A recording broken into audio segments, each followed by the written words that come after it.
Konene, so jana nilibaki nimereact to a New York Times article ilikuwa inabonga juu ya Kenya and the fact that we've become a country that exports cheap labor. And one of the things that also came out from the New York Times article was the fact that even our first lady owns a company that's more of a recruitment agency. And so that came out.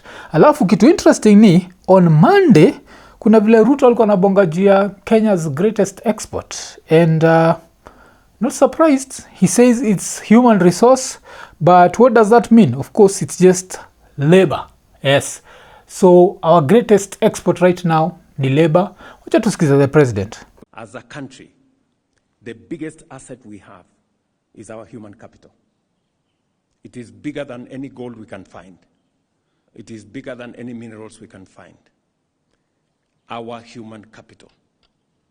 Today, many Kenyans may not know that the resources that we get from Kenyans working outside Kenya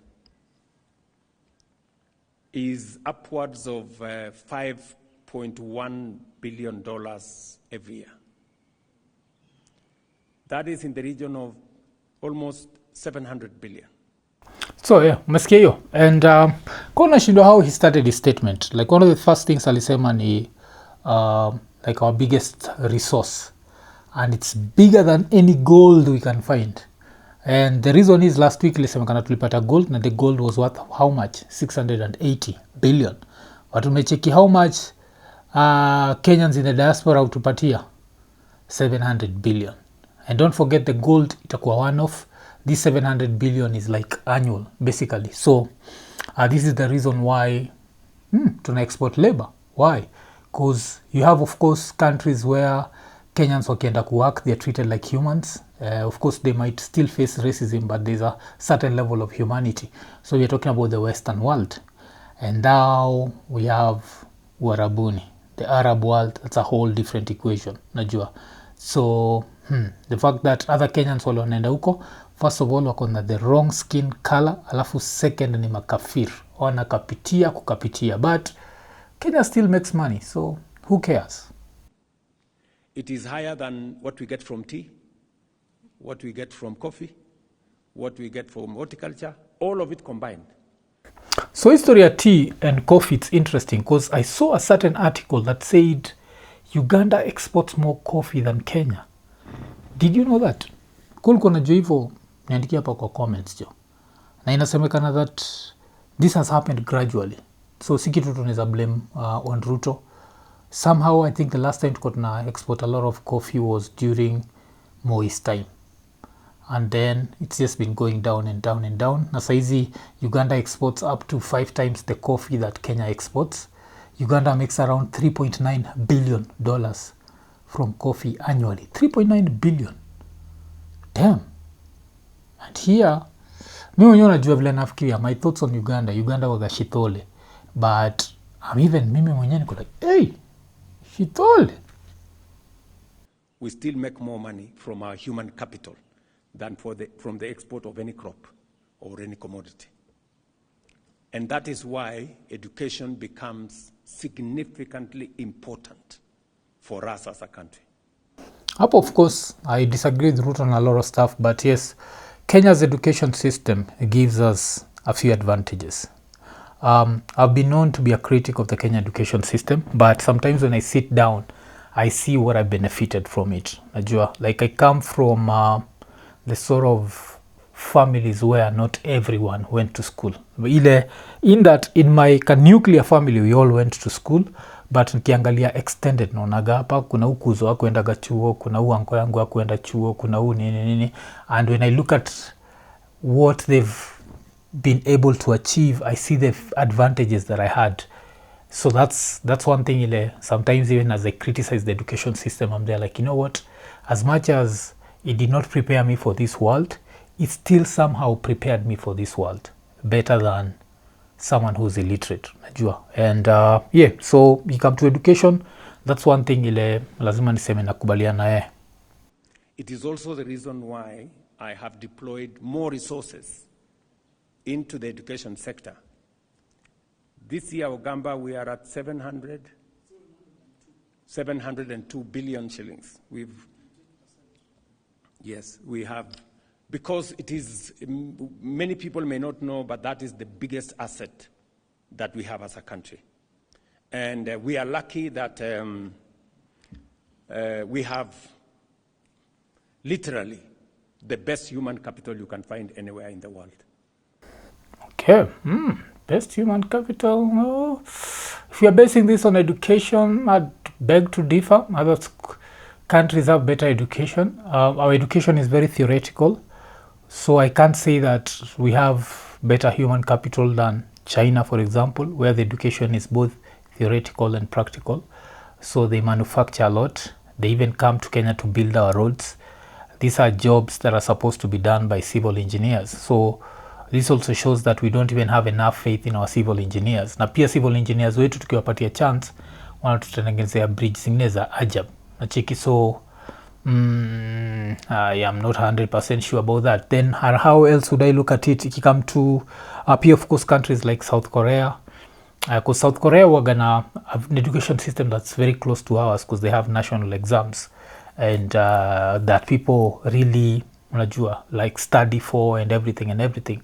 But South Korea is still the country of Samsungs and LGs. Samsung is more than phones, it's TVs, it's microwaves, it's fridges, it's ridiculous. Kuna Samsung Energy, if I'm not wrong, like Samsung is just ridiculous. Kuna Samsung display. Nakunga ile time mpendaka kusema that if you own like an iPhone, inakuonyesha how countries work, designed in America, so it's an American product. Screen inatoka South Korea, either LG display or Samsung display. Where is it assembled? Most probably if you own it in Africa, it's assembled in China. If you owned it up to iPhone 16, it was assembled in China. Size 17 Coco States, it's assembled in India. So you see, even India has imejiweka hapo as human capital. So yes, as we praise Kenya, let's be careful because our human capital is limited to theoretical stuff. It's not limited to, are we going to be the country that helps in making AI go to the next level? I don't think so. I have been to many countries and I have spoken to many institutions. And Kenyan human capital is premier human capital. And I'm very proud of it. A week ago, 10 days ago, I was in Qatar, and the government there was saying, you see, we have Kenyans working for us here. They are outstanding, and we are offering another 13,000 positions for Kenyans to work in their country. Yeah, Qatar, kona kumbuka, was it early this year? Nili make like my maiden Dubai trip, and with that I was able to pass through Qatar.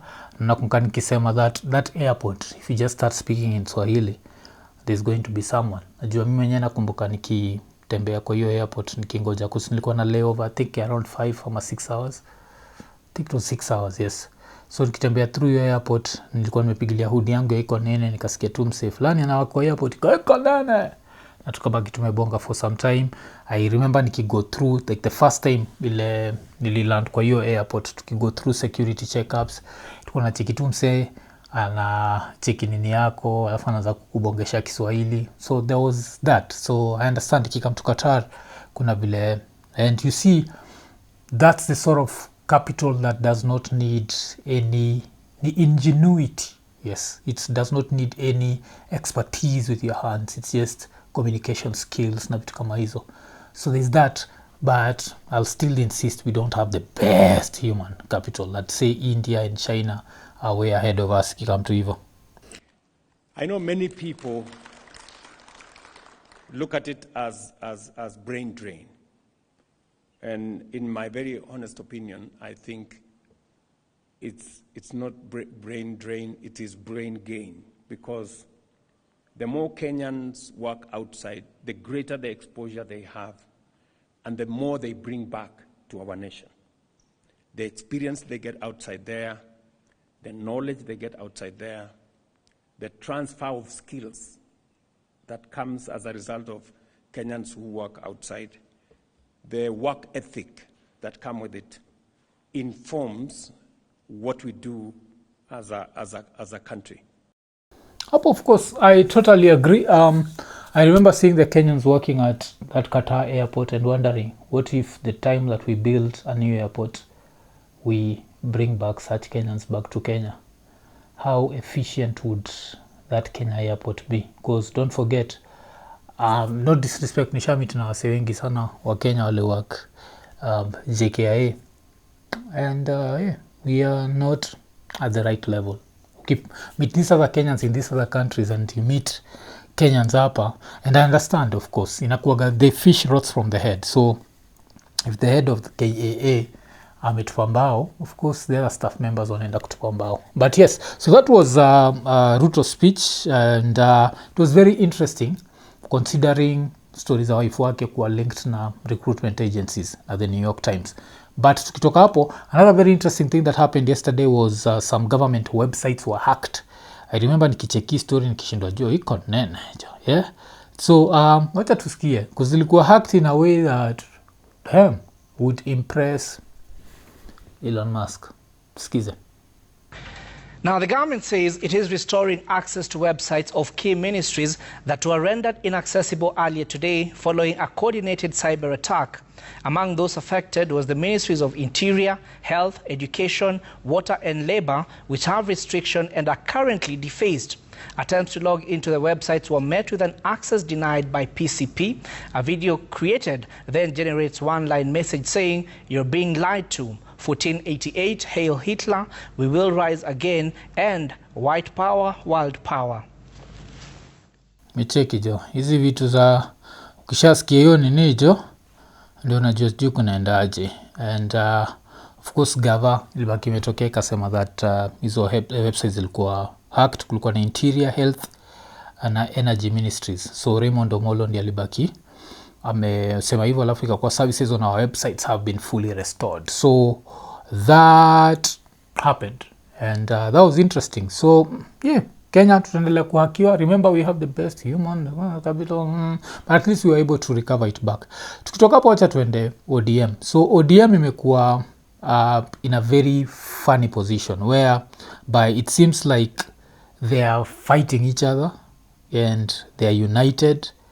And so the question becomes, are they going to survive Raila's death? So kulikuwa na hii story ya ODM ile ilifanywa na Citizen, and I found it to be super interesting. So wacha tusikize.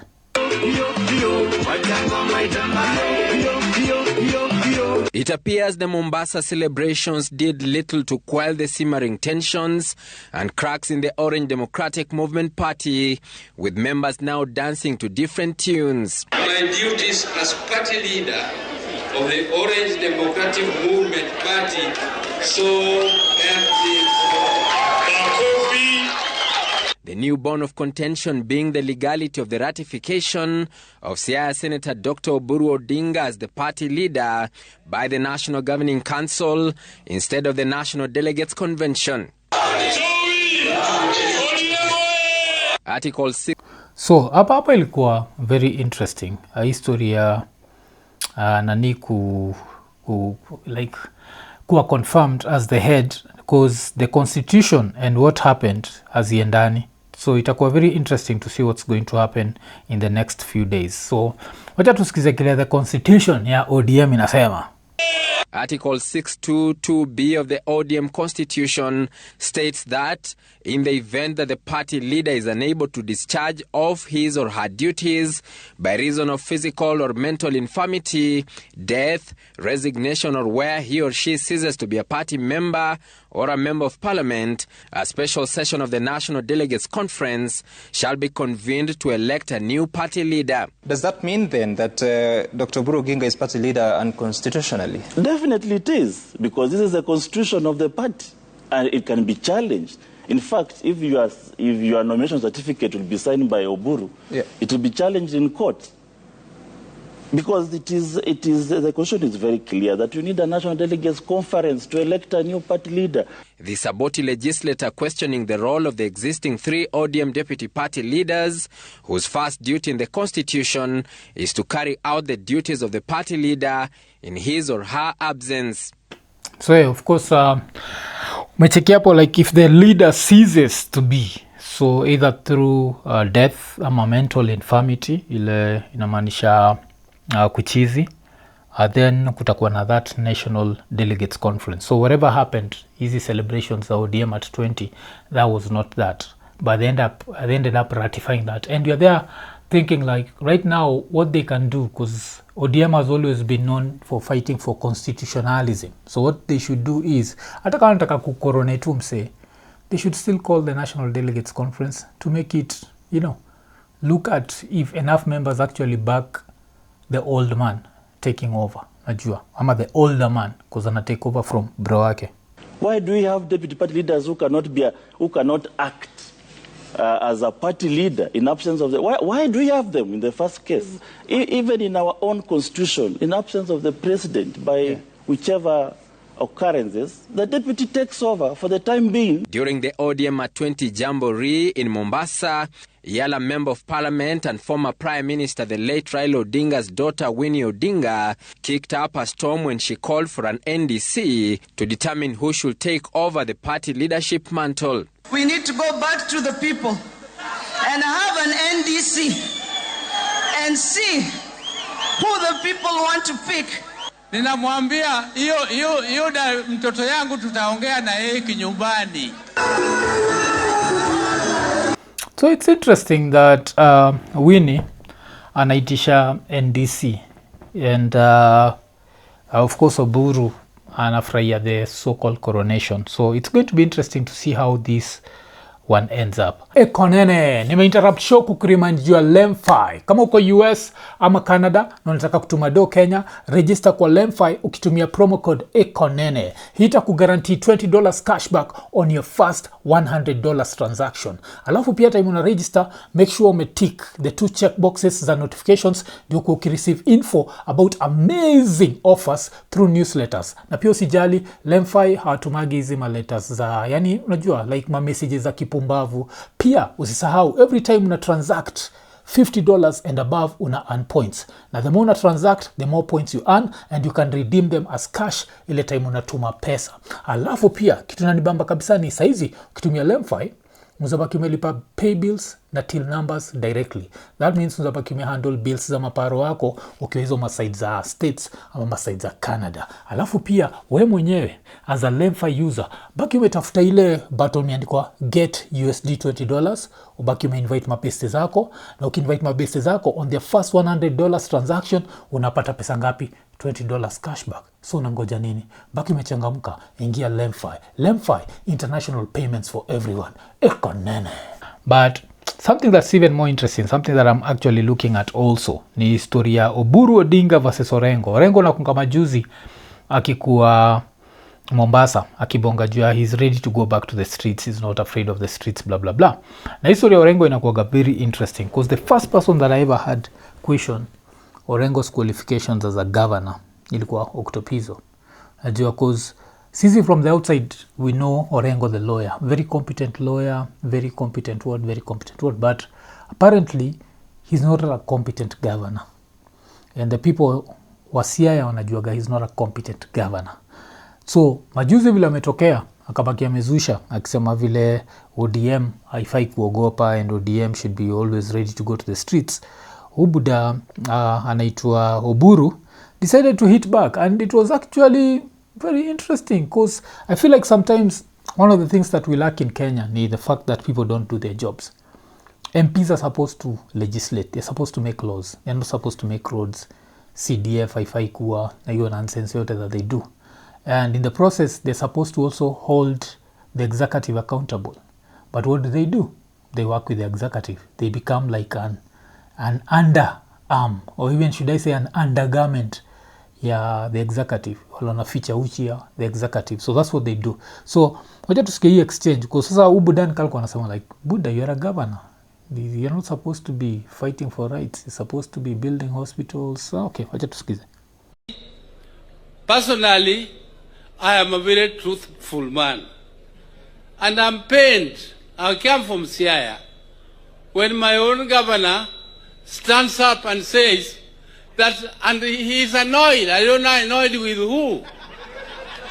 He's annoyed. And he says that he just wants to talk the truth. The truth. What truth? Me, I never lie. I always say the truth.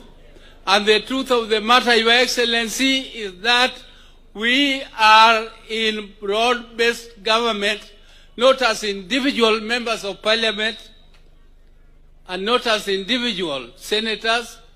We are there in this broad-based government as a result of a resolution of our party, ODM. So, here it gets interesting. So, Mechikiotu inasema wako in the broad-based government as ODM. But now end up akibonga specifically jia shida yake na the governor of his county, which is Siaya. When we are being told that we have to fight for our rights, we have to fight for our rights. Your Excellency, that is what we are fighting for. That is why these our people are there.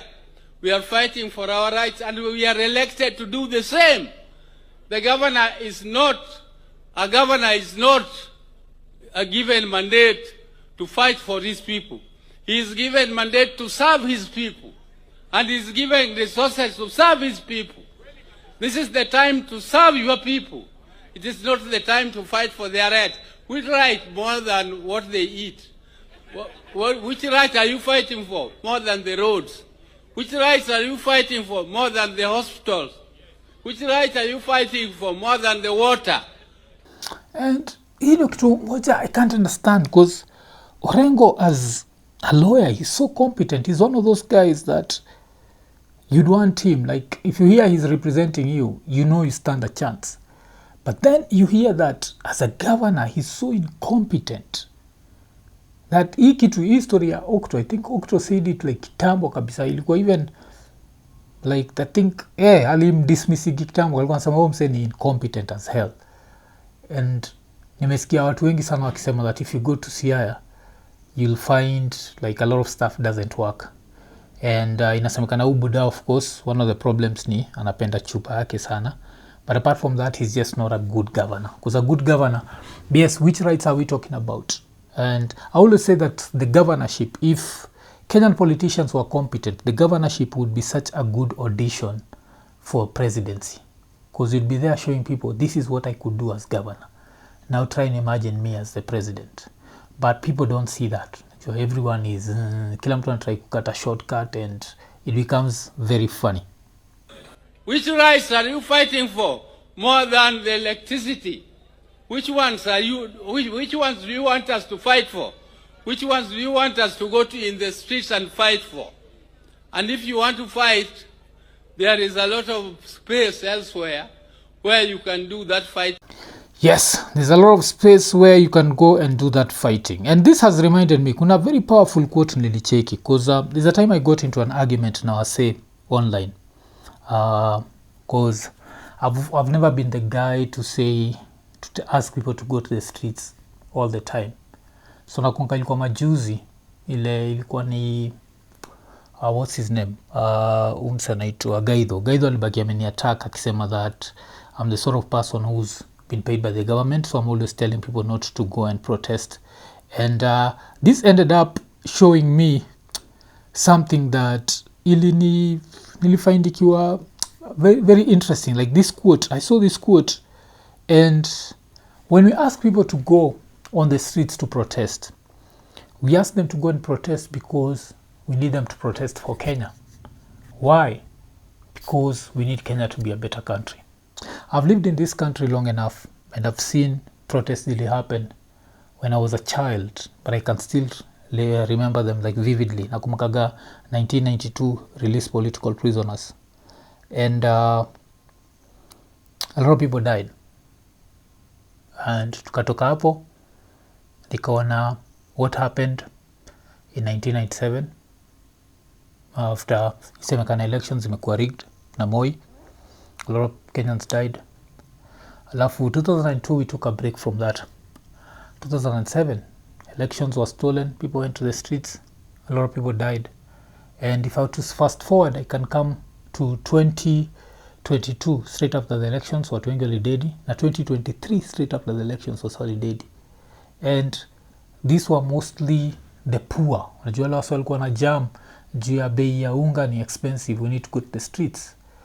And someone defined patriotism, and this is what they said: patriotism is the art of convincing the poor to die for the rich, and the poor call it honor because pride is cheaper than bread. So when Gaido alikuwa anasema that Kenyans should occupy State House, he himself was not planning to occupy, but he was hoping there were people poor enough to want to occupy State House, because that will mean watadedi, and wakidedi they'll feel like it's an honorable thing they're doing. But he himself, the guy who's championing, won't be there. Because this is what I respect. I'll respect you actually being there. Unachekika kama ile when we hear stories za hata mse kama Sifuna last week akisema juu ya vile Raila was nearly killed. He used to go. Yes, angeenda kwa ndai yake ikiwa bulletproof, but it was still being shot at. And it's not 100%, so he can anigange dedi. But he ya wase wamekam online where they only encourage you to go. They're never seen anywhere. And then they encourage you to go to places like State House. Unakwambia usiogope, weenda. Yes, wacha tufightie country yetu. Like we mwenyewe pia go. Nacheki. And this is something that I normally say that siwezi kuja hapa iko nini na nikuambie ufanye kitu that I wouldn't do. I wouldn't tell you to do that. So it's up to you. I'll be like, yeah, this is my 2 cents. But you do what you want to do, but this is what I feel. Like even when I say that I don't support the notion of military rule, it's because I know military will switch off the internet. I make my living off the internet, so I know I need it. Someone else who maybe does TikTok challenges might think they don't need it, but they'll miss the TikTok challenge. Why? Because it's maybe something that makes you happy, and you'll need to be happy. It's something that entertains you. But if you feel like, I can't stay without that as long as Kasongo does, that's you. There goes. That's you. But yeah. So the very interesting story patriotism is convincing the poor to die for the rich. Because yeah, up till now, don't remember you can't zapata hiyo nini reply ya Gaido, but I found it to be super interesting. Gaido akizusha na mimi akiniambia vile mimi ni fala na vile nimefanya wase hawaendi wherever they're going, and I'm there like, no, I'll never stop anyone from protesting. That's up to you. If you want to go, and if you want to protest and go to a place where you're not supposed to go, baki umeenda. Lakini one thing is, you yourself, if you're asking people to go and do something, you have to be ready to do that. And that's one thing that I'll always say that I've never been a hypocrite in. And if I've been a hypocrite, nzabaki many point to call out on you. Uniambie anytime that I've advised someone to do something that I wouldn't do. Yes, I think it's one of the things nilikam kulearn your life, that even as work, even as a job, haufai kuwa the sort of person who you'll ask maybe someone to work on a Sunday, but you can never work on a Sunday yourself. That means that you think their time is not valuable. Yes? So, if you expect people to work on a Sunday, you have to show them you yourself, I can work on a Sunday, I can work on a weekend. So now you can tell them, you know what, let's work on the weekend. And that's job. That's not risking their lives. But when you tell people like, you know what, let's occupy this. Oh, we hate this guy. Oh, he's the worst. And they're like, yes, but you're not doing the same thing. So I hope that make sense. Your patriotism, it's something that the rich convince the poor kufanya. And the poor call it honor because pride is cheaper than bread. A lot of the people, and I'll still say it, that as much as I say that, I've benefited from the poor convincing the rich. The rich convincing the poor. Because a lot of poor people were convinced in 1992. A lot of poor people were convinced in 2007, 2013, 2022. Najua, a lot of these people were convinced, and they were convinced by both sides. Najua, tukibonga juu ya Mungiki, that's poor people convinced. And because remember, Mungiki were used for a job, and then after the job was over, they had to be cleaned out. So it's interesting. Have we benefited from that? Because everything that something bad happens, we come up with new laws to make sure that these bad things don't happen. Nini. But at least one thing that I'll respect all leaders wa kitambo is if you go and check the archives, you'll see the Matibas and the Rubias risking limb. Like, Matiba was rich, Rubia was rich, and I'd say Raila was rich. I'd say who? Even the Gitobu Manyaras were rich, and they used to put their bodies on the line. They'd end up in jail. Koigi Wamwere was rich. They'd put their bodies on the line. JM Karaoke was rich. The internet has brought up all these cowards who tell people to do things that they themselves would never do. They don't risk their lives, but they'll be there saying that, you know what, this other guy who's told you not to risk your life, he's full of shit. But I, who's just tweeting about it, I want the best for you. So, but niambie, is that patriotism or I'm just talking? Sajua, baki umeniambia, alafu kama kawaida, man, good morning. Eko nene.